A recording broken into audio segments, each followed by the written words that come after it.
Bonjour à tous et bienvenue dans cette nouvelle vidéo. On se retrouve aujourd'hui au Bruxelles Grid, un événement Van Rissel très original. Venez avec moi. Welcome.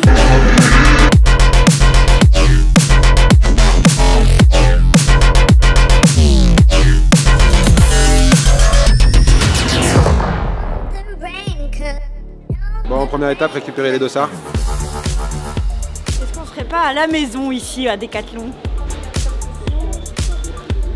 Pas que mur, ouais. On fait aussi. Et dans le pack goodies, on a les chaussures de vitesse.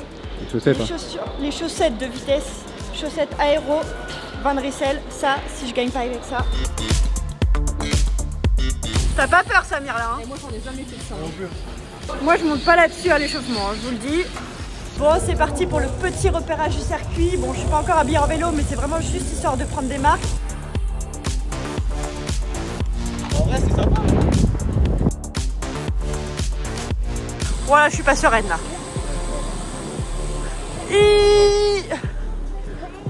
C'est pas long le circuit, hein? Lève les bras, entraîne-toi, lève les bras. Honnêtement, le parcours est tellement moins inquiétant que ce que j'avais imaginé et ce que j'avais vu sur les vidéos de l'année dernière. Là, le fait d'être dans un parking, bah, c'est pas de la piste de karting, donc c'est pas verni, donc ça accroche bien. Il n'y a pas tant de virages hyper serrés. Il n'y a pas d'enchaînement de virages trop vénères non plus. Il n'y a même pas de côte. Pour vous expliquer concrètement le concept, on est actuellement dans le parking souterrain du plus grand décathlon européen, donc le décathlon de Ever. Et je vais donc partir pour une course qui s'appelle un short track, donc c'est comme un critérium sauf que ça dure beaucoup moins longtemps. Normalement, il y aurait dû avoir des qualifications pour aller en finale, mais vu que nous sommes que 8 femmes au départ, et ben il y a directement qu'une seule course, la finale qui a lieu à 19h. Le circuit, il fait que 700 mètres, il y a de nombreux virages et on va partir pour 16 tours et l'objectif est la première à passer la ligne d'arrivée. Mais avant que les choses sérieuses ne commencent pour moi, j'ai d'abord assisté à la course de Quentin et Samir qui couraient dans la catégorie B, donc avant moi. Là, il est bientôt 17h, donc mon départ est dans moins de 2 heures. Donc je suis en tenue. Le plus important maintenant, ça va être d'aller tourner sur le circuit à vitesse réelle. J'ai mes cales, mais ça on va en reparler juste après. J'ai ma tenue, j'ai tout. Donc là, il faut aller s'entraîner pour avoir en tête les virages et vraiment tester avec un peu de vitesse ce que ça fait, si je suis obligée d'incliner ou pas. On va voir ça, mais c'est clairement très important pour gagner.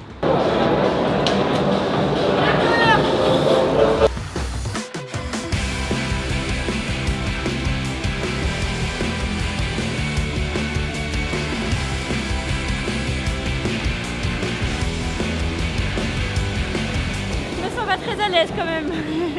Essaye de suivre des mecs. Ouais. Et là, faut que tu accélères au fur et à mesure. Il a fait me rentrer dedans là-bas. C'est pas fun en fait. Bon, ça m'énerve, j'ai peur. J'ai peur, vraiment, j'ai vraiment peur.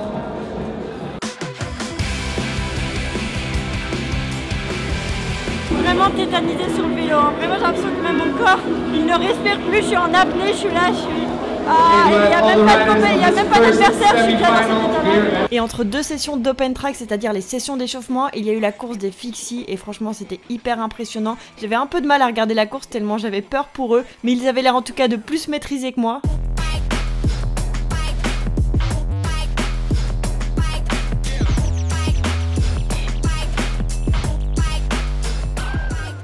Pour la course, j'ai fait un choix stratégique un peu original puisque j'ai enlevé les cales routes de mon Van Rissel pour mettre mes cales gravel. Effectivement, j'ai qu'une course, une seule course de 20 minutes, donc le start il va être primordial. Là, je sais qu'avec mes gravel, je devrais chausser assez rapidement et même si je ne chausse pas, eh ben, je pourrais vite poser le pied pour pouvoir pédaler les premiers tours de roue et faire le premier virage dans les meilleures conditions. J'avais fait quelques tests avec Samir et Quentin pour tester la stratégie. C'était pas hyper concluant sur le moment, mais vous allez le voir, pour la course, ça va être différent. 4, 3, 2, 1, go! Aïe. Là, j'ai fait la... Go! On va mettre les pédales route. Elle a du mal, je crois. Ce qui est très chouette et qui me fait plaisir, c'est que parmi les 8 filles qui sont au départ, il y a Clarisse qui est là, une copine à moi, et donc ça me rassure pas mal de pouvoir échanger avec elle. C'est aussi son premier short track, donc on va pouvoir se partager nos appréhensions, mais surtout quelques conseils. J'ai peur, je suis vraiment une merguez. Ça y est, c'est fini la rigolade, il est temps pour moi de me placer sur la ligne de départ. Et là, l'avantage d'être que 8, c'est que je suis forcément première ligne puisqu'il n'y a qu'une seule ligne. Mais bon, je vais pas vous cacher, même si je suis sûre que vous l'avez bien compris, que je suis hyper stressée avant ce départ. Et ce qui est compliqué quand on est si peu au départ d'une course, c'est que le niveau il est ultra hétérogène. Pour vous donner un exemple, parmi ces 8 filles là, il y a une fille, c'est une ancienne professionnelle, donc je sais quand même que la course va être très difficile. Le départ il est vraiment crucial, c'est pour ça que j'ai vraiment voulu tout miser sur ce départ en mettant mes cales de gravel. Là il y a très peu de chances que je fasse un mauvais départ. Let's go, go, go, go, go. C'est parti, et là je sais qu'il faut envoyer un maximum de watts, je vais essayer de prendre la meilleure position possible puisque le premier virage arrive très vite. J'arrive 4ème, je vais freiner, je vais un peu trop freiner et malheureusement je vais prendre peur et je vais laisser passer tout le monde devant moi. Donc là où j'arrive à l'entrée du virage 4ème, j'en ressors 6ème. Mais bon, faut pas baisser les bras tout de suite, j'ai les filles en ligne de mire donc je m'accroche. Il y a un enchaînement des premiers virages, il faut que je me chauffe, il faut que je me mette à l'aise, il faut que je prenne confiance sur le parcours. Donc je vais essayer de garder les filles en ligne de mire le plus possible en me disant voilà, il faut que tu remontes, il faut que tu les rattrapes. Donc surveille les trajectoires, prends les mêmes. Si à ce moment-là elles pédalent, c'est que tu peux pédaler aussi. Et au final, après virage, elles prennent de plus en plus de champ, elles sont de plus en plus loin. Je n'arrive pas à faire des relances à la hauteur d'elles et donc l'écart va très très vite se creuser et je me rends compte que ça va être impossible de revenir sur elles.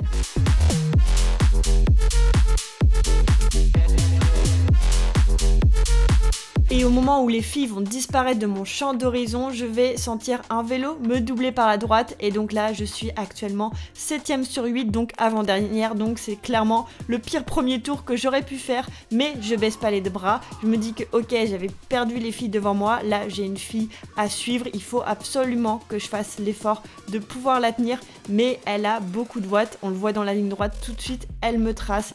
Et moi, j'ai les mains mais accrochées au frein. C'est-à-dire que je suis tétanisée. En plus, il y a l'adrénaline du départ, donc je pense que je freine beaucoup trop. Donc là le bilan il est assez clair pour moi, je suis pas du tout dans ma zone de confort et là où j'avais fait un très beau départ, je suis en train de gâcher tout le job que j'avais fait. Et après quelques tours en solitaire et alors qu'on est à peine rendu à la moitié de la course, il y a donc la première qui va me doubler. C'était ultra rapide, j'avoue j'étais un peu choquée sur le moment, mais quand j'ai vu qui c'était, franchement j'étais pas étonnée puisque du coup il s'agit de l'ancienne cycliste professionnelle dont je vous parlais. Là elle est en train clairement de toutes nous dominer. Et puis 2 tours après, il y a donc la deuxième qui va me doubler et pour le coup, là où je savais que la première c'était clairement injouable d'essayer de la suivre, celle-ci je vais un peu plus tenter de la suivre parce que je me rends compte que c'est évidemment beaucoup plus simple quand t'as des adversaires devant toi. Les 7-6 tours que j'ai passés au début en solo, j'avais du mal à dépasser mes limites et à me mettre dans le mood course. Il y a franchement un moment où je me suis dit mais Noémie t'es vraiment en balade, alors que dès que tu retrouves un petit peu des adversaires devant ou derrière toi, il y a vraiment une vraie petite flamme qui se rallume et ça te donne vraiment envie de te dépasser. Malheureusement je n'aurais pas réussi à la suivre très longtemps puisqu'elle aussi elle avait un très bon niveau, mais par contre un peu plus tard j'ai été doublée par la 3ème et la 4ème et je suis hyper contente de voir que Clarisse est 4ème, donc elle est en train de se battre pour le podium, donc je vais vraiment l'encourager à fond. Et puis dans le même moment, c'est aussi à ce moment-là que moi je vais prendre un tour sur la dernière, donc à ce moment-là je vous rappelle je suis avant-dernière. J'avais discuté avec cette fille-là avant de prendre le départ, elle était pas du tout confiante, c'est aussi la première fois qu'elle faisait ce type d'événement, donc c'est vrai qu'elle était très inquiète et puis elle m'a également confié après l'arrivée qu'elle était tombée et qu'elle s'était prise un poteau, donc voilà, c'est vraiment pas forcément évident de faire ce genre d'épreuve quand on n'est pas hyper à l'aise avec un vélo et quand c'est la première fois, surtout quand il y a des gros écarts de niveau, c'est vraiment hyper intimidant. En tout cas de mon côté la parade des cyclistes continue puisque encore quelques tours plus tard je me fais reprendre par la 5ème, donc vraiment ça n'en finit pas. Je crois que quasi tout le monde m'aura pris un tour sur cette course là à part la fille qui est donc derrière moi, mais vraiment je me rends compte à quel point je manque de technique, c'est terrible, j'ai vraiment pas beaucoup de courage sur cette course là, donc je sais que la pression de la Coupe du Monde Gravel le lendemain elle joue énormément, mais honnêtement je me suis trouvée quand même un petit peu ridicule, j'avais du mal à pédaler dans les virages, c'est sûr que je freinais beaucoup trop, que je prenais pas les bonnes trajectoires et c'est là que je me dis que vraiment faire de l'école de vélo et travailler tous ces fondamentaux là, et ça me ferait hyper du bien parce que là c'est quand même catastrophique mon niveau. Et quand je vous disais que la première elle avait un vrai niveau au-dessus de nous, c'est-à-dire que là elle va me prendre un 2e tour, donc en si peu de temps c'est quand même énorme la différence de niveau qu'on a, vraiment elle est tellement meilleure que moi, c'est aberrant. Et pour clôturer ce Bruxelles Crit, on a donc la 6ème qui va également me prendre un tour, donc comme je disais de 1 à 6, elles m'ont toutes pris un tour.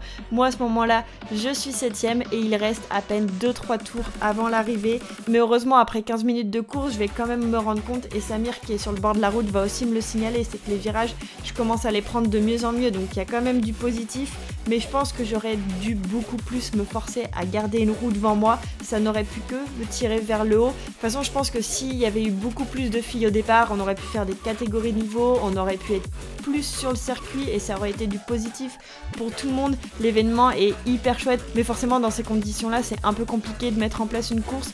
En tout cas moi je me rends compte qu'il y a beaucoup de boulot à faire, et avec du recul je me rends compte aussi que finalement j'adorerais refaire ce type de course là. En fait je me rends compte que c'est hyper challengeant, et quand tu arrives à passer ce genre de virage au Bruxelles Crit, et bah après, que ce soit lors de tes entraînements ou de tes courses après, tu te dis ok, si au Bruxelles Crit j'ai réussi à faire ça, c'est que là je suis censé pouvoir le faire. Donc je pense que c'est un réel déblocage mental pour progresser, donc c'est pour ça que j'ai quand même pris un petit peu de plaisir. Mais j'avoue qu'en termes de course ça n'a pas été hyper fun pour moi, j'ai clairement manqué d'adversaires, mais moi aussi j'ai manqué de courage et de technicité.